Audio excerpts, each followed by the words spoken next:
पूरे 4 साल बाद हेमंत कनाडा से लौटा था। कनाडा में एक ब्यूटी प्रोडक्ट बनाने वाली कंपनी के लिए हेमंत काम करता था। हेमंत अपने देश अपने घर लौटकर काफ़ी खुश था। एयरपोर्ट पर उतरे ही हेमंत की नज़रें अपने परिवार वालों को खोजने लगी। जल्दी ही उसे अपने परिवार, माँ बाप, भाई, भाभी, बड़ी बहन और खुद की 3 साल की बच्ची भी एयरपोर्ट पर खड़े नजर आई। लेकिन उसकी नज़रें शोभा को खोज रही थी। वो सोचने लगा, ये शोभा मुझसे मिलने क्यों नहीं आई, और ऊपर से उसने हमारी छोटी सी बच्ची को भी यहाँ भेज दिया। अजबिन एयरपोर्ट पर सबसे हंसी खुशी मिला। फिर भी उसने शोभा के बारे में पूछा तो उसकी दीदी बोल पड़ी, भाई वो तो घर पर ही है, तुम्हारे लिए खाना तैयार कर रही है। वह तो आज ही तुम्हारे आने की खुशी में काम करने लगी, वरना वो कोई काम करती कहाँ है। अश्विन अपनी बेटी से प्यार से उठा लिया, लेकिन उसकी बेटी उसे देखकर रोने लगी। लाओ, मुझे दो बच्ची को, वह तुम्हें काफ़ी दिनों बाद देख रही है ना, इसलिए पहचान नहीं पा रही होगी। कहते हुए दीदी ने बच्ची को अपने पास ले लिया। सभी टैक्सी में बैठकर अपने घर की तरफ रवाना हुए। अश्विन अपने परिवार से मिलकर काफ़ी खुश था, लेकिन ये बात शोभा उसे एयरपोर्ट पर मिलने नहीं आई, उसे काफ़ी परेशान कर रही थी। वो सोचने लगा, क्या खाना बनाना इतना ज़्यादा ज़रूरी था, मुझसे मिलने से भी ज़्यादा ज़रूरी, और वो भी तब जब मैं 4 साल बाद वापस आया हूँ। यही ख्यालों में वह घर का आधा रास्ता बीत गया। अब उसकी बच्ची उसे देखकर रो नहीं रही थी, इसलिए अजबिन उसके साथ खेलने लगा। बाकी आधा रास्ता भी खत्म हुआ और सब घर पहुंच गए। गाड़ी की आवाज़ सुन शोभा बालकनी में आकर खड़ी हो गई और अजबिन की तरफ देखने लगी। अजबिन भी जैसे ही गाड़ी से उतरा, उसने अपने पहले दरवाजे को की तरफ देखा और बालकनी की तरफ नजरें घुमाई, जैसे वह शोभा को ही देखना चाहता हो। अजबिन से नजरें मिलते ही शोभा के चेहरे पर मुस्कान झलक पड़ी। अजबिन भी उसे देखकर हल्के से मुस्कुरा दिया। सभी घर के अंदर गए। शोभा सबके लिए पानी लेकर आई और सभी को पानी देने के बाद फिर से किचन में चली गई चाय बनाने के लिए।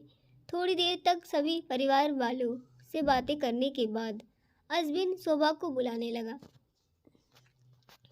माँ ने उसे बीच में टोकते हुए कहा, रहने दो, उसे किचन में थोड़ा काम करने दो, बाद में अपने आप वापस आ जाएगी। तुम बैठो यहाँ मेरे पास, वैसे भी कहाँ ज़्यादा काम करती है। वह अश्विन यही दूसरी बार शोभा के बारे में सुन रहा था। अब उसने सोचा कि मेरे परिवार वाले मुझसे झूठ थोड़ी ही बोलेंगे। हर दिन नहीं होता होगा उसको जितना काम, आज थोड़ा सा है करने देते हैं और बाद में उससे बात कर लूँगा। अश्विन अपने परिवार वालों से बातचीत में मगन हो गया। एक के बाद एक रिश्तेदार और पड़ोसी अश्विन से मिलने आते रहे और शोभा को किचन से बाहर निकलने का समय ही नहीं मिला। सभी के लिए चाय बनाना, नाश्ता बनाना, यही काम करते करते शाम हो गई। शाम होते ही अकेली शोभा इस बड़े से घर परिवार का खाना बनाने में जुट गई। 2 घंटे के बाद सभी परिवार वालों को खाने के लिए डाइनिंग टेबल पर बैठे थे, सिवा शोभा के। अश्विन चाहता था कि शोभा भी उसके साथ बैठकर खाना खाए, लेकिन फिर से उस माँ ने कहा, अगर वह खाना खाने बैठ जाएगी तो सबको परोसेगा कौन। सभी के खाना बनाने के बाद शोभा ने अकेले खाना खाया। रात का सोने के वक्त अश्विन और शोभा अच्छे से मिल पाए। अश्विन शोभा के साथ काफ़ी बातें करना चाहता था, लेकिन उसके चेहरे पर थकान और नींद से अच्छे से देख सकता था, इसलिए उसने शोभा को परेशान न करने का फैसला किया और उसे सोने दिया।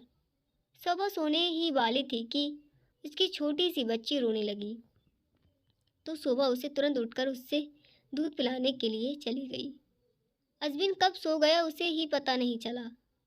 जब सुबह बच्ची की रोने की आवाज़ आने लगी तो अश्विन उठा और शोभा को पुकारने लगा।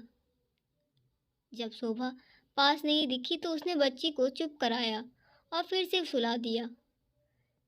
अश्विन बाद में शोभा को देखने लगा तो शोभा उससे फिर से किचन में मिली, जो सुबह सुबह जल्दी उठकर घर वालों का चाय नाश्ते की तैयारी में लग गई थी।